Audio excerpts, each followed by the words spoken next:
Hello friends, स्वागत है आपका अपने चैनल एग्जाम स्टेप पर। आज हम फरवरी के थर्ड वीक का करंट अफेयर देखेंगे। तो चलो शुरू करते हैं अपन। आज का पहला क्वेश्चन है, भारत का यूपीआई प्लेटफॉर्म तैनात करने वाला पहला देश कौन बन गया है? नेपाल, पाकिस्तान, बांग्लादेश, चाइना या भूटान? इनमें से नेपाल वो कंट्री है जिसने भारत के यूपीआई प्लेटफॉर्म को अपने वहाँ पर भी शुरू किया है। इस पेमेंट गेटवे का यूज करना चाहती है, जो कि एनपीसीआई के थ्रू है। इसके फुल फॉर्म है national payment corporation of India. इसका हेडक्वार्टर है मुंबई में और इसका स्टेबलाइज ईयर है 2008।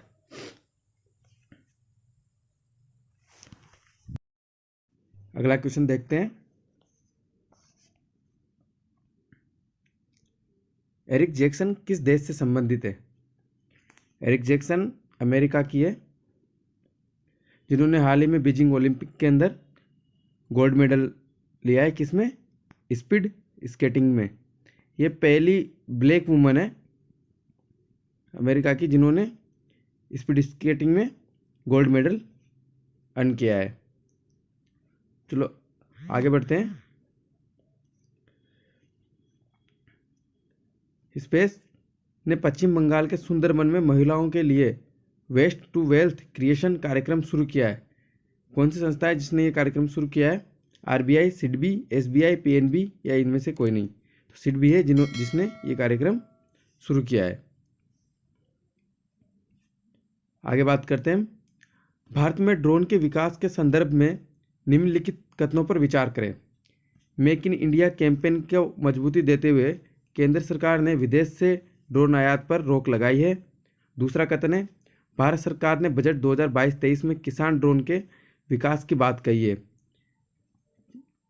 तो इनमें से दोनों कथन सही है। बजट के अंदर केंद्र सरकार ने मेड इन इंडिया ड्रोन को बढ़ावा देने के लिए विदेश से ड्रोन के आयात पर 9 फरवरी 2022 को रोक लगा दी। साथ ही नागरिक विमान मंत्रालय द्वारा जारी किए गए एक बयान में ड्रोन के कंपोनेंट के आयात पर किसी प्रकार की मंजूरी की जरूरत नहीं होगी। वहीं सरकार की तरफ से कहा गया है कि अनुसंधान एवं विकास, रक्षा और सुरक्षा उद्देश्यों के लिए ड्रोन के आयात को छूट रहेगी, लेकिन इसके लिए मंजूरी की आवश्यकता होगी। बढ़ते हैं अगले क्वेश्चन की ओर। हाल ही में भारत ने किस देश को उसके आधार बायोमेट्रिक पहचान पत्र को विकसित करने में ग्रांट देने का निर्णय किया गया है? तो वो देश है श्रीलंका। हाल ही में श्रीलंका डिजिटल पहचान ढांचे को लागू करने के लिए मदद करने पर सहमत हो गया है। श्रीलंका के मंत्रिमंडल ने 7 फरवरी को यह फैसला किया है। अगले क्वेश्चन की ओर बढ़ते हैं। नाबार्ड ने प्राकृतिक खेती को बढ़ावा देने के लिए कौन से कार्यक्रम की शुरुआत की है? तो वो है जीवा, जिसके थ्रू नाबार्ड ने प्राकृतिक खेती को बढ़ावा देने के लिए इस कार्यक्रम की शुरुआत की है। अगले क्वेश्चन देखते हैं। हरियाणा कैडर के आईपीएस अधिकारी कला रामचंद्र को हाल ही में किस शहर की पहली महिला पुलिस आयुक्त के रूप में नियुक्त किया गया है? तो वो है गुरुग्राम, जहाँ की इन्हें पहली महिला पुलिस आयुक्त के रूप में नियुक्त किया गया है। बढ़ते हैं अगले क्वेश्चन की ओर। केंद्रीय मंत्री सर्बानंद सोनोवाल किस शहर में जल टैक्सी का सेवा का अनावरण करेंगे? तो कौन सी है? मुंबई में हाल ही में इसका अनावरण किया जाएगा। किस देश में भारतीय दूतावास भारतीय नागरिकों के लिए 24 घंटे हेल्पलाइन स्थापित करता है? यूक्रेन में हाल ही में रशिया और यूक्रेन के कॉन्फ्लिक्ट को देखते हुए भारत सरकार ने भी एडवाइजरी जारी कर दी और 24 आवर्स के लिए हेल्पलाइन स्थापित की गई है। अगले क्वेश्चन की ओर बढ़ते हैं। राष्ट्रों की बढ़ती सूची में शामिल हो गया है जो अपने कर्मचारियों को 4 दिवसीय कार्य सप्ताह की पेशकश कर रहा है। अब यहाँ पर 4 दिन का ही वीकेंड होगा। तो वो देश है बेल्जियम, जिसने ये काम अपने वहाँ पर 4 दिन का वीकेंड के लिए घोषणा की है। साथ ही में डेनमार्क लिखा है। डेनमार्क की राजधानी कोपेनहेगन हो जाएगी। आगे बढ़ते हैं। किस मंत्रालय ने डीएनटीज के लिए आर्थिक अधिकारिता योजना सीड नाम से एक केंद्रीय क्षेत्र की योजना की शुरुआत की है? तो वह ministry of social justice and empowerment.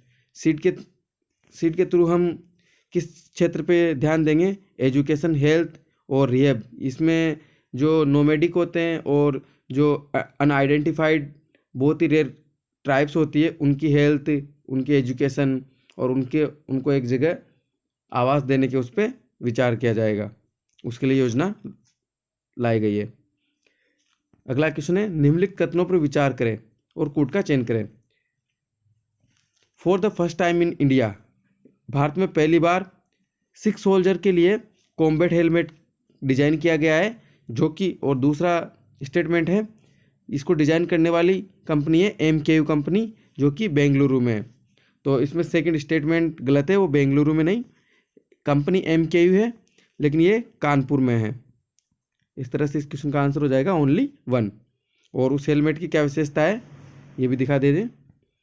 Helmet में नाइट विजन गॉगल्स होंगे, साथ ही हेड माउंटेड सेंसर्स होंगे, उसमें कैमरा इनबिल्ड होंगे, कम्युनिकेशन सिस्टम इंस्टॉल्ड होगा, शायद ही काफ़ी लाइट वेटेड और एंटी एलर्जिक होगा।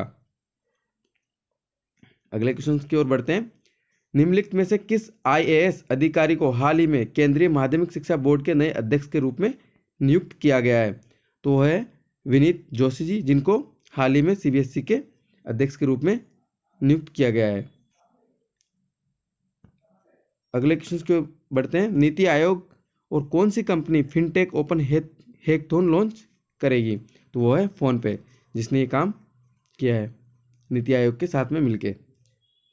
अगले क्वेश्चन की ओर बढ़ते हैं। WWF का गठन वर्ष 1961 में हुआ तथा यह पर्यावरण के संरक्षण, अनुसंधान एवं रख रखाव संबंधी विषयों का कार्य करता है। इसमें हम WWF के बारे में कुछ स्टेटमेंट है, उनको देखेंगे कौन सा सही है और कौन सा गलत है। तो अब दूसरा स्टेटमेंट है, इससे पूर्व इसका नाम विश्व वन्यजीव कोष अर्थात वर्ल्ड वाइल्ड लाइफ फंड था और इसका मुख्यालय जेनेवा में स्थित है। तो इनमें से तीसरा स्टेटमेंट गलत है, बाकी दोनों स्टेटमेंट सही है। इसका आंसर है 1 और 2। जर्मनी के आल्फ्रेड वेगनर इंस्टीट्यूट के सहयोग से लिखी गई इस रिपोर्ट के अनुसार अगले 2040 तक प्लास्टिक का उत्पादन दोगुना हो जाएगा, साथ ही समुद्र में प्रदूषण 4 गुना तक बढ़ जाएगा। इसकी वजह से 90% समुद्री पक्षी व 52% कछुए इसके प्रभाव को झेलेंगे। इससे टोटल 2144 प्रजातियां प्रभावित होगी। आगे बढ़ते हैं। कौन सी कंपनी पूरी तरह से प्लास्टिक वेस्ट न्यूट्रल बनाने वाली पहली भारतीय उपभोक्ता कंपनी बन गई है? तो वो है डाबर इंडिया, जिसने ये काम किया है। अगला क्वेश्चन है, हाल ही में बत्सीराय चक्रवात ने किस देश में तबाही मचाई है? फिजी, कनाडा, मेडागास्कर या अमेरिका? तो इनमें से मेडागास्कर है, जहाँ पर ये हाल ही में ये विश्व तूफान देखा गया है। करीब 2 हफ्तों में दूसरा बड़ा तूफान बत्सीराय पूर्वी तट पर करीब 235 किलोमीटर की तेज रफ्तार से तटीय क्षेत्र से टकराया। उसके बाद ऊंची लहरें उठी और इसने काफ़ी भारी नुकसान किया है मेडागास्कर में। आगे बढ़ते हैं। EIU द्वारा जारी डेमोक्रेसी इंडेक्स में भारत किस स्थान पर है? भारत इस इंडेक्स में 46वें पायदान पर है। हाल ही में EOS 4 सुर्खियों में है, ये क्या चीज़ है? ये एक भारतीय सुपर कंप्यूटर है, स्वदेशी निर्मित भारतीय पनडुब्बी है, या एक रडार इमेजिंग उपग्रह है, या कारगिल क्षेत्र में एक पहाड़ी चोटी का नाम है? तो ये एक रडार इमेजिंग उपग्रह है। अभी हाल ही में इसरो ने 2022 का पहला मिशन है ये, जो कि PSLV C52 के जरिए सतीश धवन अंतरिक्ष केंद्र से प्रक्षेपित किया गया था 14 फरवरी को, और ये PSLV की 54वीं उड़ान है। साथ ही इसके साथ 2 छोटे उपग्रहों को भी भेजा गया है, जिनमें इंस्पायर सेट 1 और INS-2TD भी शामिल है। इससे कृषि, वन, पौधारोपण, मिट्टी में नमी, पानी उपलब्धता और बाढ़ग्रस्त इलाकों के नक्शे को तैयार करने में मदद मिलेगी। तो अगले क्वेश्चन की ओर बढ़ते हैं। देश ने पूरे भारत में उपग्रह ब्रॉडबैंड सेवाएं देने के लिए लग्जमबर्ग स्थित SES के साथ एक संयुक्त उद्यम का गठन किया है। तो कौन सी कंपनी है? जियो, वोडाफोन, आइडिया या एयरटेल? तो वो है जियो, जिसने लग्जमबर्ग के साथ ये बीड़ा उठाने का काम किया है। साथ ही में यहाँ पर आपको कुछ नेवल मतलब भारत की एक्सरसाइज के बारे में बता देता हूँ। पहली है शक्ति, जो कि इंडिया और फ्रांस के बीच में होती है। दूसरी अभ्यास है सूर्य किरण, जो कि नेपाल के साथ किया जाता है। तीसरी मित्र शक्ति, इंडिया और श्रीलंका के साथ। चौथी है युद्ध अभ्यास, जो कि है इंडिया और यूएस के साथ। पांचवी याद रखना आप, गरुड़ शक्ति, जो कि इंडिया और इंडोनेशिया के साथ की जाती है। साथ ही एक पिच ब्लैक है, जो ऑस्ट्रेलिया के साथ की जाती है। ये कुछ इंपॉर्टेंट एक्सरसाइजेज थी जो मैंने आपको यहीं पे बता दी, क्योंकि अभी 20 से 25 फरवरी के बीच अमेरिका और बांग्लादेश के बीच में एक संयुक्त वायु अभ्यास भी होगा, जिसका नाम है कोप साउथ 22। ये भी रिसेंट न्यूज में है, इसका भी ध्यान रखना। आगे बढ़ते हैं। लस्सा बुखार के संबंध में निम्नलिखित कथनों पर विचार करें। ये सबसे पहले 1969 में मतलब डिस्कवर किया गया, ये नाइजीरिया में। और दूसरा स्टेटमेंट है ये फीवर बर्ड के द्वारा फैलता है। तो इसमें पहला स्टेटमेंट तो सही है, लेकिन दूसरा स्टेटमेंट गलत है, क्योंकि बर्ड्स के द्वारा नहीं, ये रेट्स के द्वारा फैलता है। तो इसका आंसर होगा ओनली 1। आगे बढ़ते हैं। महान स्वतंत्रता सेनानी सरोजिनी नायडू के संबंध में निम्नलिखित में से कौन से कथन सत्य हैं। इनके सम्मान में इनकी जयंती पर भारत में हर साल राष्ट्रीय महिला दिवस मनाया जाता है। दूसरा कथन है वह उत्तर प्रदेश की पहली महिला राज्यपाल रही। तो इसका आंसर है सी, 1 व 2 दोनों ही। साथ ही कुछ अन्य तथ्य भी है जो आपको जान लेना चाहिए। वो है इनका जन्म 13 फरवरी 1879 में हुआ, और इन्हीं के जन्म दिवस पर भारतीय राष्ट्रीय महिला दिवस 13 फरवरी को मनाया जाता है।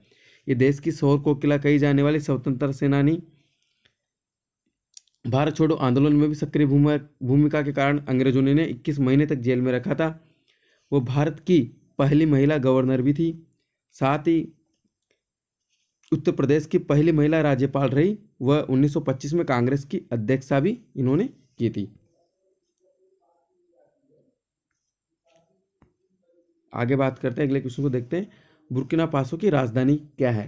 हाल ही में यहाँ पर नए पीएम राष्ट्रपति का अपॉइंटमेंट हुआ है, तो ये थोड़ा न्यूज़ में है, तो ध्यान रखना है इसका। इसका आंसर है, अजीब सा तो नाम है, ओगाडुंगाओ, पता नहीं क्या है। आगे बात करते हैं, अगले क्वेश्चन को देखते हैं। यूक्रेन के राष्ट्रपति कौन है। अभी हाल ही में यूक्रेन के राष्ट्रपति चर्चा में रहे हैं, यूक्रेन और रशिया के विवाद की वजह से। फ्रैंक वाल्टर स्टेनमर्स, इनका नाम याद रखना। अगले क्वेश्चन की ओर बढ़ते हैं।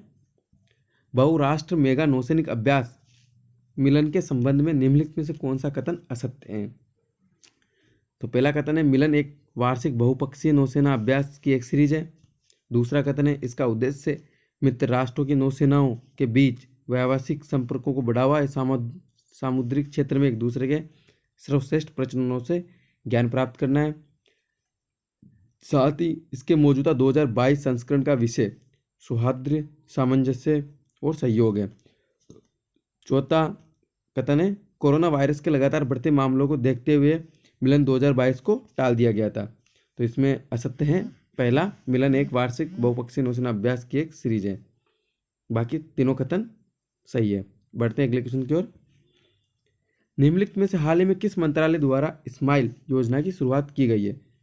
महिला एवं बाल विकास मंत्रालय, सामाजिक न्याय और अधिकारिता मंत्रालय, अल्पसंख्यक मामलों का मंत्रालय एवं जनजातीय मामलों का मंत्रालय। तो वो है सामाजिक न्याय एवं अधिकारिता मंत्रालय। तो इसके मंत्री कौन है, डॉक्टर वीरेंद्र कुमार अभी इसके मंत्री है। इन्होंने 12 फरवरी को ये स्माइल योजना की शुरुआत की है, जिसकी फुल फॉर्म है support for marginalised individuals for livelihood and enterprise. इस योजना का जो मुख्य उद्देश्य है वो है ट्रांसजेंडर समुदाय और भीख मांगने वालों को लोगों की कल्याणकारी उपाय प्रदान करना। और इस योजना के लिए मंत्रालय ने 2021-22 से 2025-26 तक 365 करोड़ रुपए भी आवंटित किए गए। बढ़ते हैं अगले क्वेश्चन की ओर। हाल ही में किसे TTFI चलाने के लिए प्रशासकों की समिति की अध्यक्ष के रूप में नियुक्त किया गया। तो वो है गीता मित्तल, जिन्होंने अभी हाल ही में TTFI के प्रशासकों की समिति के अध्यक्ष के रूप में नियुक्ति दी गई है। Justice Geeta Mittal appointed chairperson of administrators to run TTFI। अगले क्वेश्चन देखते हैं। कौन सा देश नागरिक हवाई अड्डे क्षेत्र में ड्रोन की अनुमति देने वाला पहला देश बन गया है? तो वो है इजराइल, जिसने हाल ही में ये अपने यहाँ पे इस चीज़ की अनुमति दी है। अगले क्वेश्चन की बात करते हैं। राष्ट्रीय शिक्षा नीति 2020 और बजट घोषणा 2021-22 के साथ संरेखित करने के लिए वयस्क शिक्षा के सभी पहलुओं को कवर करने के लिए सरकार ने एक नई योजना वित्त वर्ष देश की अवधि के लिए न्यू इंडिया साक्षरता कार्यक्रम को मंजूरी दी है। कौन से ईयर से कौन से ईयर के लिए दी है? 2022 से 27, 22 से 26 या 22 से 25 या 22 से 24? तो वो है 2022 से 27 के लिए इसकी मंजूरी दी गई है। साथ ही कुछ जनजातियाँ हैं जिनके बारे में आपको बता देता हूँ। सबसे अधिक जनजातियाँ कहाँ मिलती है राज्य, या मतलब सबसे अधिक जनजातियाँ इंडिया में कहाँ पर हैं? तो वो है MP। और MP के अंदर भी सबसे ज़्यादा कौन सी जनजाति पाई जाती है? वो है गोंड। ठीक है। वहीं सबसे बड़ी जनजाति कौन सी है? वो है भील। और डेंसिटी के हिसाब से पूछे तब आंसर आपका गोंड होना चाहिए। मेघालय के अंदर गारो खासी जयंतिया, सिक्किम में लेपचा और भूटिया, अरुणाचल प्रदेश में डपला और लेम्पो, साथ ही यूपी में अगारिया और थारू जनजाति पाई जाती है। ये कुछ जनजातियाँ हैं जिनको आप ध्यान रखना इम्पोर्टेंट है। चलो अगले क्वेश्चन की ओर बढ़ते हैं। किस संस्था ने देश की सबसे बड़ी कुश्ती अकादमी स्थापित करने की घोषणा की है? हाल ही में इंडियन रेलवे ने ये घोषणा की है, दिल्ली के अंदर सबसे बड़ी कुश्ती अकादमी स्थापित करने की बात कही गई है। Indian Railways to set up biggest world class wrestling academy in Delhi. बढ़ते हैं अगले क्वेश्चन की ओर। हाल ही में किस खिलाड़ी को एशियन ऑर्डर अवार्ड 2022 से सम्मानित किया गया है? एशियन ऑर्डर अवार्ड 2022 से किसे सम्मानित किया गया है? वो है दीपा मलिक। साथ ही दीपा मलिक एक ये पैरालंपिक इंडियन प्रेसिडेंट है जिनको ये अवार्ड मिला है। और बढ़ते हैं अगले क्वेश्चन की ओर। कौन सा देश G20 का सदस्य नहीं है? अर्जेंटीना, ऑस्ट्रेलिया, ब्राज़ील, कनाडा और पाकिस्तान। इनमें से G20 का सदस्य पाकिस्तान नहीं है। G20 बना कब था? 1999 को। और इसकी पहली बैठक कब हुई थी? 2008 में USA में हुई थी। और ये चर्चा में क्यों है? क्योंकि 2022 की बैठक तो इंडोनेशिया में हो रही है और 2023 की अगले साल की कहाँ पर होगी? भारत में। इसलिए इसके लिए फाइनल मंजूरी मिल गई है कैबिनेट से। Cabinet approves preparations for India's G20 presidency. कब आएगी वो? 2023 में। बढ़ते हैं अगले क्वेश्चन की ओर। किस मंत्री ने बेलापुर जेट्टी से मुंबई के नागरिकों के लिए मोस्ट अवेटेड वाटर टैक्सी को वस्तुतः हरी झंडी दिखाकर रवाना किया गया है? तो वो है union ministry of ports, shipping and waterways. ठीक है। साथ ही एक ऐप है तंबाकू छोड़ो ऐप। ये किसने लॉन्च की है? ये है WTO ने लॉन्च की है इसको, तंबाकू छोड़ो ऐप ने, जिसका मुख्यालय जिनेवा में। साथ ही WTO ने नहीं, WHO ने ये लॉन्च की है, जिसका हेडक्वार्टर जिनेवा में। साथ ही WTO है जिसका हेडक्वार्टर भी जिनेवा में है। वही यूनिसेफ और UN का हेडक्वार्टर आपको याद रखना है न्यूयॉर्क में, और यूनेस्को का हेडक्वार्टर आपको याद रखना है पेरिस में। ये तंबाकू छोड़ो ऐप WHO, ये ध्यान रखना। ठीक है। बढ़ते हैं अगले क्वेश्चन की ओर। समुद्री सुरक्षा के लिए पहले राष्ट्रीय समुद्री सुरक्षा समन्वयक के रूप में किसे नियुक्त किया गया है? तो वो है G अशोक कुमार जी, जिनको पहले नेशनल मैरीटाइम सिक्योरिटी कोऑर्डिनेटर बनाया गया है। तो ये हैं हमारे G अशोक कुमार जी। साथ ही भी हाल ही में कुछ दिन पहले बप्पी लहरी जी का निधन हुआ है। वो क्या है उनके बारे में पूछा जा सकता है। तो एक संगीतकार और साथ ही एक गायक भी है। और एक एयर इंडिया के न्यू MD CEO बने हैं, उनका नाम भी आप याद रखना। उनका नाम है इलकर आईसी। क्या है? इलकर आईसी। ये है एयर इंडिया के नए CEO एंड MD। तो बढ़ते हैं अगले क्वेश्चन की ओर। हॉकी वुमेन्स वर्ल्ड कप 2022 ये कहाँ पर आयोजित हो रहा है? इसको इस बार 2 कंट्री आयोजित कर रही है। कौन कौन सी? एक पहली का याद रखना, स्पेन, और दूसरी नीदरलैंड। 2 कंट्री मिलके हॉकी वर्ल्ड कप 2022 ऑर्गेनाइज कर रही है। तो इसी के साथ फरवरी के तीसरे वीक के करंट अफेयर के क्वेश्चंस पूरे होते हैं, और मैंने बीच बीच में और भी कई क्वेश्चंस आपको बताए हैं, उनका भी विशेष ध्यान रखना। तो अब हम मिलते हैं फरवरी के चौथे वीक के करंट अफेयर के साथ।